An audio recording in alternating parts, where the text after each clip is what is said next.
Assalamualaikum doctors. In this video I am discussing recall clinical stations. So my task is that examine the child generally, and he has headache. Okay, so I enter into the room. I have given my mark sheet, general or other station it is. Then I will wash my hand, introducing myself. Hello, I am Dr. Ima, one of the doctor in this hospital. I want to examine Ali.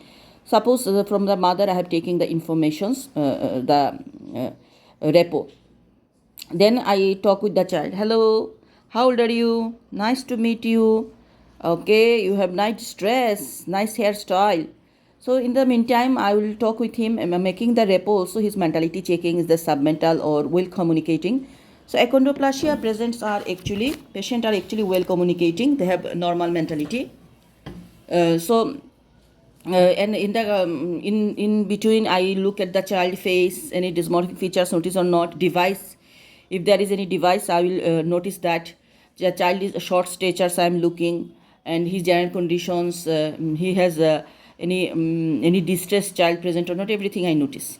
Then I tell the child, can you please stand? So he'll first I notice the neck, there is no any neck swelling. Then can you please stand?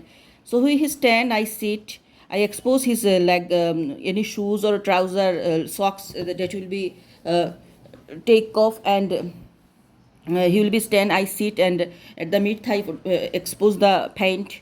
Then I see, look at the leg. So I find they have some in leg. The short leg are very short, very short stature child. Leg I noticing. Then I'm going to the back. Back can be scoliosis, kyphosis, and kyphoscoliosis present, deformity of the spine, and lumbar lordosis. Then I'm telling, I also telling the Byton score touching. So Byton score can be positive. If positive, I will tell positive. If not, not. Then I tell the child, can you please go to the door and come back with running. So he will go. I look at the gait. Gait is actually waddling gait, remember. Then I measure the child, his standing height and the sitting height measure. So they are short and disproportionate stature. Remember, disproportionate. Look this picture that is telling. Okay, after that I'm telling, can you sleep on the couch? Then I will tell him to follow some maneuver. First of all, put his. I will look at his hand. First, put your hand in front of me together, both palm. So is there symmetry? I'm noticing sensitivity, trauma, anything, or hemihypertrophy present or not. Then make a star. Then I find this hand, that is called trident hand. Remember, trident hand find in achondroplasia. And okay, trident hand I find. Make a star, make a fist. Fist is normal. Okay, then the wide carrying angle, there is no any wide carrying extra angle I find. Mid thigh, that is short. Remember, achondroplasia and Ellis vein craveled, I find short the hand. Look the hand, we understand that. Then thumb to the shoulder, that is short arm, we find they have rhizomelic. In achondroplasia, that is rhizomelic. Okay, so this maneuver we are doing. After that, hand manual, then I pulse measure. After measure the pulse, I will go the axilla, then going to the head circumference. There is large head, plus minus BP shunt, I will be search. Frontal bossing I find, depressed nasal bridge I find, hearing aid present. So in achondroplasia we find high arch palate, prognathism, protruded mandible, and teeth malocclusion. So when we go the head circumference, we will find big head. Then we go to the eye. As usual, we look at the eye. Then nose, teeth malocclusions. Remember, when with the lower leg we examination, they have knock knee, tibial bowing, Marfan and rachitic rosary, brisk reflex, cervical cord compressions. So after that, we at the end do the Babinski reflex. Remember. So mainly achondroplasia patient, how can we understand? In the room I enter, main positive features I am telling. First of all, we have, find short stature. The child has short statures, we find. Short stature, then the child is disproportionate short stature if we take the measurement. And the positive features we find like short, his protruded mandible, his arms are not mid-thigh reaching, short, I'm not overshooting. Then we find they have hair pectoris excavator, we are noticing trident hand, we find scoliosis can be, we find then the tibial bowing of the knee, find we never these are knock knee, the large head plus minus VP shunt frontal bossing.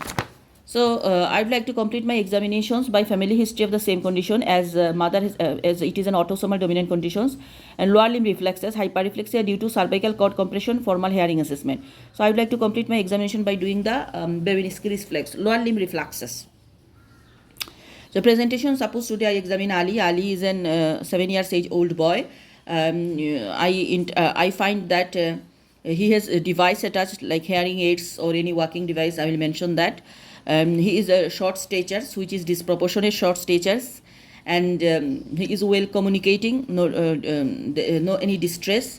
He has some unusual features in the form of big head, depressed nasal bridge, teeth malocclusions presence, prognathism of high arched palate. When he open the mouth, I look at high arched palate, prognathism, protruded mandible, and these are teeth malocclusions.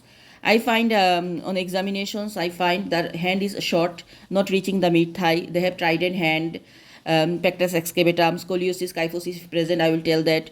Lower limb, there is if a bowing of the lower limb, teeth malocclusions present, waddling gait. These are. So putting together, it is a case of skeletal dysplasia. On under umbrella, we are telling. So it can be achondroplasia. Remember one thing, when we examine this patient, we find tibial bowing, hand examination, especially check the ricket sign, presence, broadening the wrist present or not in case of achondroplasia. So it is a skeletal dysplasia. On top my diagnosis, achondroplasia, hypochondroplasia, it can be rickets. Okay, so hypochondroplasia, it is different from achondroplasia in it is a less severe features and intervertebral space less severe feature. Intervertebral space is normal. Okay. How can you manage this patient? So after examining, I will take the history, revise my note, what already done or not, and involve the multidisciplinary team. I will do some test.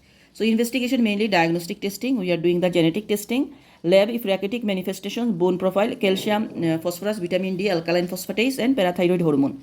So bone profile, calcium, phosphate, vitamin D, alkaline phosphatase, and parathyroid hormone.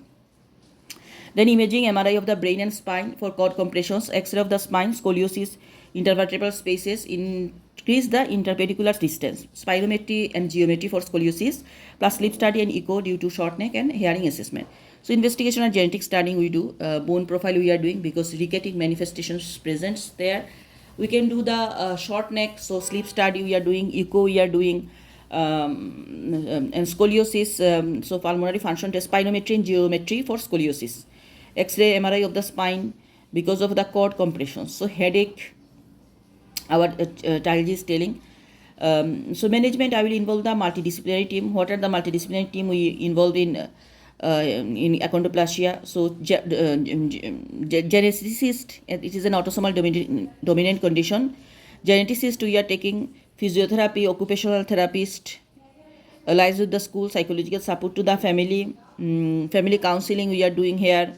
Neurology we are doing as a hydrocephalus there is present. These are we will involve. And they are telling another child with the same condition, it is an autosomal dominant conditions. If family history is positive, 50% chance, negative family history, that is 1 to 3% chance. Complications are spinal stenosis causing cervical cord compressions and neurological affections, pulmonary hypertension, obstructive hydrocephalus, and sudden death. So obstructive hydrocephalus, pulmonary hypertension. What is the cause of headache? If they ask hypertension present, they have pulmonary hypertensions, obstructive hydrocephalus, remember, cervical cord compressions. Cause of death are small foramen magnum and cervical compression. Also, I will give some advice, general hypermobility advice, care of the shunt. If there is shunt present, there is shunt advice we give. For shunt also headache can be occur.